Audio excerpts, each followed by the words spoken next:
మీ personal interviews కోసం మరియు వ్యాపార ప్రకటనల కోసం ఈ నంబర్ను సంప్రదించండి.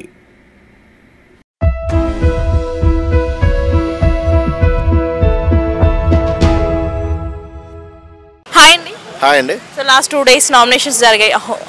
ఆల్రెడీ ఎలిమినేట్ అయిన వాళ్ళు వచ్చారు కదా, ఎలా అనిపించింది? జబర్దస్త్ నామినేషన్స్ అయ్యి మామూలుగా లేదు. ఒక్కొక్కరికి ఇచ్చి పడేశారు. మీ తప్పులు మొత్తం కూడా ఏరి చూపించారు. మీరు ఎప్పటికైనా తెలుసుకోకపోతే చాలా అంటే చాలా ఇదైపోతారు. నిజంగా చెప్తున్నా, మీరు అంటే ఏమవుతారంటే జనాల దృష్టిలో బ్యాడ్ అయిపోతారు, బాగా బ్యాడ్ అయిపోతారు.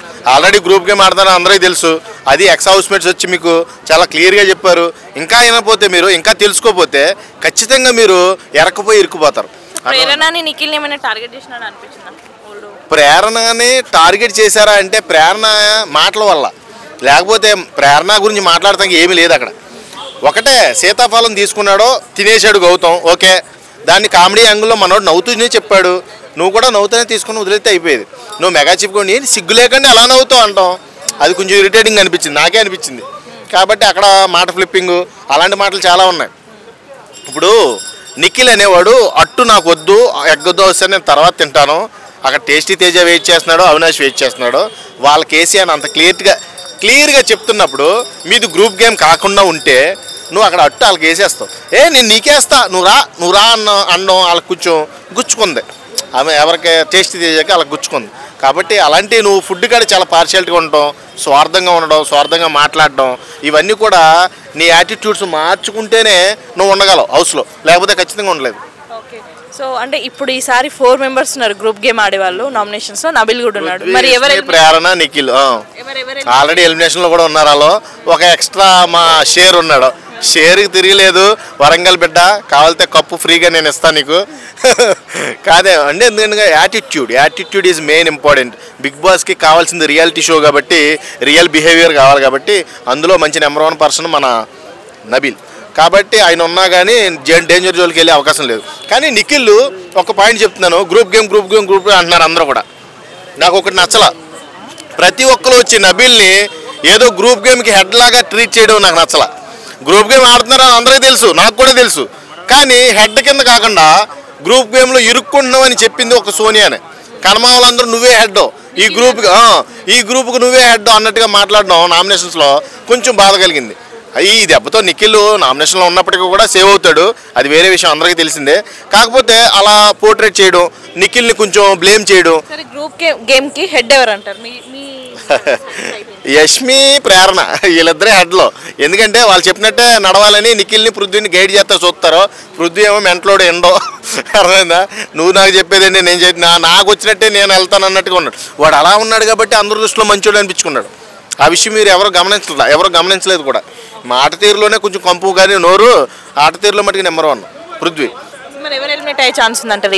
ఇప్పుడు రెడ్ జోన్లో ఉన్నది వీళ్ళిద్దరే నాకు తెలిసి, యష్మి ప్రేరణ వీళ్ళిద్దరే ఉన్నారు. కాబట్టి వీళ్ళిద్దరిలో ఎవరైనా సరే ఎలిమినేట్ అయిపోవచ్చు. నేను చెప్తున్నా కదా, పృథ్వీ వెళ్ళిపోతాడా అంటే ఎప్పుడో 4th weekలో వెళ్ళిపోతాడు అనుకున్నాం. కానీ ఇప్పుడు దాకా సర్వే అయ్యాడు కాబట్టి కొంచెం స్ట్రాంగ్ కంటెస్టెంట్ లాగానే నాకు అనిపిస్తున్నాడు.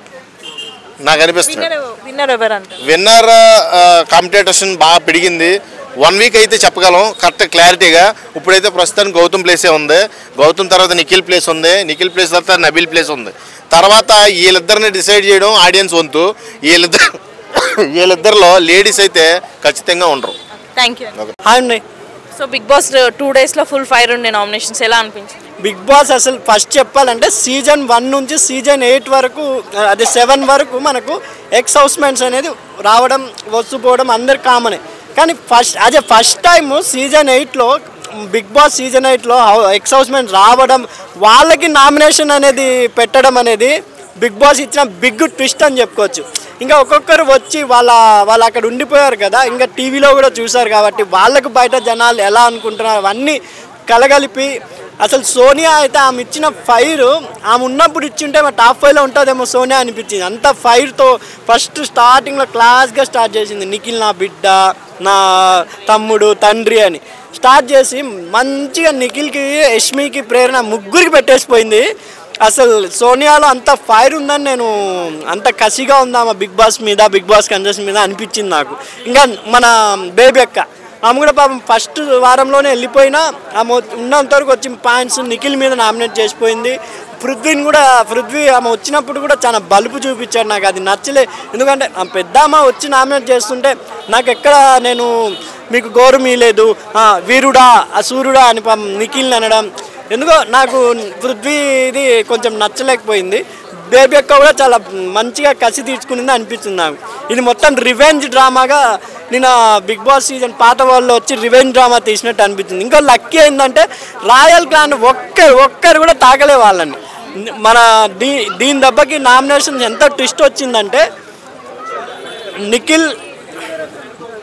నిఖిల్ అయ్యాడు, నబీల్ అయ్యాడు, మన పృథ్వీ అయ్యాడు, యష్మి, ప్రేరణ. ఇప్పుడు మొత్తం 5 మందిలో ఎవరికి లాస్ ఉందంటే Nikhil, Nabeel already strong content. నబీల్ని నామినేట్ చేయడం వల్ల మణికంఠ గేమ్ చేంజర్ అయ్యాడు అనిపించింది. ఎందుకంటే నబీల్ రావడం వల్ల నామినేషన్లో వీళ్ళు ముగ్గురికి చాలా కాంపిటీషన్ కాకుండా వీక్ అయిపోయారు వీళ్ళు. ఎందుకంటే మన నబీల్, నిఖిల్ ఎలాగో సేవ్ అవుతారండి. పృథ్వీకి ఒకవేళ విష్ణుప్రియ ఫ్యాన్స్ వేసినా పృథ్వీ సేవ్ అవుతాడు. ఇక్కడ మధ్యలో ఇరుక్కునేది ఎవరు? యష్మి, ప్రేరణ. ఇప్పుడు ప్రేరణకి సోనియా రావడం వల్ల చాలా నెగిటివ్ వచ్చేసింది. ఆమె ఇంతవరకు చాలామంది ఇలా చూశారు ప్రేరణని. ఈ దెబ్బకి ప్రేరణ దిగిపోయింది. ప్రేరణ యష్మిలో ఎవరో ఒకరు కంపల్సరీ వెళ్తారు. యష్మి వెళ్తారేమో. శేఖర్ భాష కూడా చాలా నీట్గా అరటిపండు వలిచినట్టు చెప్పి వెళ్ళాడు. ఆయన ముందే చాలా కుళ్ళు జోక్స్ చాలా చెప్తారు కదా, వచ్చి మొత్తం అరటిపండు ఇలా నీట్గా వలిచినట్టు వెళ్ళి చెప్పాడు. నా ప్రెడిక్షన్ ప్రకారం యష్మి కానీ ప్రేరణ వీళ్ళిద్దరు ఎవరో ఒకరు వెళ్ళిపోతారు మేడం. విన్నర్ అయ్యే ఛాన్స్ ఎవరికి ఉందండి? 100% నిఖిల్ కానీ నబీల్ కానీ వీళ్ళిద్దరు ఎవరో ఒకరు ఉంటారు. ఇప్పుడు ఈ 2 వీక్స్ నుండి గౌతమ్ కూడా పుంజుకున్నారు కాబట్టి టాప్ 3 వరకు వీళ్ళు ముగ్గురు ఉంటారేమో అని నా అభిప్రాయం మేడం. అవును, ఖచ్చితంగా చూస్తారు, రెగ్యులర్ ఫాలో అవుతా. ఇక ఇది చాలా బాగా అనిపించింది. ఆల్రెడీ ఎలిమినేట్ అయిన పీపుల్ని వీళ్ళు కంటెస్టెంట్ తీసుకొని వచ్చి మళ్ళీ నామినేషన్ చేయడం చాలా బాగా అనిపించింది. అంటే ఇక్కడ కన్నడ తెలుగు బ్యాచ్ అని ఉంది. ఇప్పుడు దానికి తగ్గట్టు ఇంకా మొత్తం కన్నడ బ్యాచే నామినేషన్ అయ్యేలా పక్కా, అంటే బిగ్ బాస్ ప్లానింగ్ అయితే కాదు, ఆయన వరకు చేశాడు. మొత్తం ఇక్కడ కన్నడ బ్యాచ్ ఉన్నారు. అంటే ఇక్కడ ఎలా అంటే కన్నడ తెలుగు అనేది కొంచెం చిచ్చు పెట్టినట్టేమో అని అనిపిస్తుంది. ఎందుకంటే ఇక్కడ వాళ్ళేం ప్లాన్ చేసుకోలేదు. ఇప్పుడు ఒక కన్నడ కంటెస్టెంట్ వస్తారంటే వాళ్ళకి తగ్గినట్టు రెమ్యునేషన్ వాళ్ళు ఏదో మాట్లాడుకొని వచ్చేస్తారు. వాళ్ళతో పాటు కన్నడ కంటెస్టెంట్ వచ్చారా ఇంకెవరు వచ్చారా అనేది థింక్ చేయరు. అక్కడ యాక్సిడెంటల్ కుదిరింది. ఇంకొకటి గ్రూప్ గేమ్ అని అంటున్నారు. వాళ్ళు అంతకుముందు ఉన్నప్పుడు ఆ గ్రూప్ గేమ్లో ఆడి ఉండేవాళ్ళే, గ్రూప్ గేమ్ ఆడాలి అన్నట్టు ఉండి ఆడి వెళ్ళిన వాళ్ళే. అంటే కావాలని ప్లాన్ చేశారంటారా నిఖిల్ని బ్లేమ్ చేయడానికి? నిఖిల్ అంటే వాళ్ళ పర్ఫెక్షన్లో చూసిన ప్రకారం, ఆడియన్స్ ప్రకారం వచ్చిండే పాయింట్సే క్లారిఫై చేశారు. అంటే ఇక్కడ లవ్ విషయంలో అయితే అంటే ఆయన ఇక్కడ ఆల్రెడీ ఒక కావ్య విషయంలో కొంచెం కన్ఫ్యూజన్, ఏదో మిస్కమ్యూనికేషన్ వచ్చి కొంచెం డివైడ్ అయిపోయారు. ఆ విషయంలో ఇక్కడ కొంచెం యష్మి కనెక్ట్ అవ్వడం కానీ ఆమెకు కూడా ఎక్కువ హోప్స్ లేదు. ఆయన వరకు ట్రై చేసుకున్నాడు. అంటే ఇప్పుడు ఒకరు తప్పిది ఇక్కడ చూస్తుంటాం మేడం. ఇప్పుడు చూస్తే లవ్ అంటే ఇప్పుడు ఒక్కరు లవ్ చేస్తే అక్కడే ఆగిపోలేం కదా, తర్వాత ఇంకొక ఆప్షన్ చూసుకుంటారు. ఆ థింకింగ్లో చూశాడు ఇక్కడ. అంటే ఆమెను కూడా అంతనే ఇష్టపడుతున్నాడు. కానీ ఇక్కడ పోస్టులు, కావ్య గారి పోస్టులు చూస్తుంటే ఆమె కష్టాలు ఇష్టం లేదు అన్నట్టు. అలా ఉన్నప్పుడు ఇంకొకరిని వెతుక్కోవడం అన్నట్టు ఆయన ట్రై చేశాడు. అలాగని ఓవర్గా యష్మి గారితో ఓవర్గా అన్నట్టు హోప్స్ ఇవ్వలేదు. ఆయన వరకు బిగ్ బాస్ హౌస్ తర్వాత అప్పుడు ఏం జరుగుతుందో అన్నట్టే ఇచ్చాడు. అంటే ఇప్పుడు అంతే కదా, ఇప్పుడు లవ్లో ఒక్కరు మిస్ అయితే ఇంకొకరు అన్నట్టు ఆప్షన్స్ ఉంటాయి కదా ప్రతి ఒక్కరికి, లేడీస్ కైనా జెంట్స్ వరకు. ఆ వరకు ఇక్కడ బ్యాట్ చేయాలని ఏం లేదు. వాళ్ళ పాయింట్స్ అయితే పెట్టారు, ఆయన వరకు సమర్థించుకున్నాడు అని అనిపిస్తుంది. పాయింట్స్ మీకు అంటే వర్తబుల్ కాదనిపించింది? నాకేమి అలా అని లేదు. వాళ్ళ పాయింట్స్, వాళ్ళు చూసిన వరకు పాయింట్స్ చెప్పారు నాకు. అంటే ఆయన వరకు ఇంకా ఎంతవరకు చెప్పుకోవాలి అంటే ఎవరికి క్లారిటీ లేదు ఖచ్చితంగా. నామినేషన్ అయితే ఈమె సీతది చాలా అన్ఫేర్ అనిపిస్తుంది. చూస్తే ఆమె మొత్తం గ్రూప్ గేమ్లో ఆడింది అంతవరకు. ఆమె ఉన్నప్పుడు గేమ్ చాలా ట్రిగ్గర్ చేసింది నిజంగా. గ్రూప్ గేమ్ ఆడింది, ఆమె చీఫ్ అయింది. చీఫ్ ఉన్నప్పుడు గేమ్స్ అస్సలు ఆడలేదు. చీఫ్గా నాకు గేమ్ ఉన్నప్పుడు గేమ్స్ ఆడలేదు, నువ్వు మెగా చీఫ్ అయినప్పుడు, నిఖిల్ చీఫ్ అయినప్పుడు నువ్వు ఛాన్స్ లేదు అనింది. ఆమె తర్వాత మెగా చీఫ్ అయింది. తర్వాత ఆమె అవ్వకుండా ఆడకుండా గేమ్స్ ఆడకుండా వేరే వాళ్ళకి ఛాన్స్ ఇచ్చి లాస్ట్కి నేను ఇదే మిస్టేక్ చేశాను అని ఎలిమినేషన్ తర్వాత బయటకు వచ్చింది. ఇంకా ప్రేరణ అయితే ఆమె ఒక్కటే ఆడుతుంది, సింగిల్గానే ఆడింది. ఏదో ఇది గంగవ్వ పాయింట్స్ ఆమె న్యాయ నిర్ణేతగా వచ్చినప్పుడు అప్పుడు గ్రూప్ గేమ్ ఆడకూడదు. గంగవ్వ పాయింట్స్ పృథ్వీ పాయింట్ విషయంలో అది రాంగ్ క్వశ్చన్ చేయడం, ఈమె సీత క్వశ్చన్ చేయడం. ఎందుకంటే న్యాయ నిర్ణేతగా ఉన్నప్పుడు ఇంకా గ్రూప్ గేమ్ ఆడకూడదు. అందుకే ఇద్దరివి క్లారిటీ అనిపించలేదు ఆమెకు. గంగవ్వ పాయింట్స్ కానీ పృథ్వీ పాయింట్స్ కానీ ఆమె కన్ఫ్యూజన్లో ఉంది. అలా వన్ సైడ్ అయిపోయింది. ఇంకా దానికి తగ్గట్టే ఇంకా పృథ్వీ అంత తర్వాత నామినేషన్ చేశాడు, దాని తర్వాత జరిగిపోయింది.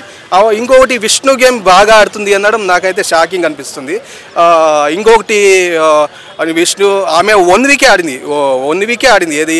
అదేదో లాక్ తీసే లాక్ తీసే విషయంలో అప్పుడు కూడా కొంచెం పృథ్వీ చీట్ చేశాడు కాబట్టి పృథ్వీ గెలిచాడు, లేకపోతే ఈమె గెలిచేది.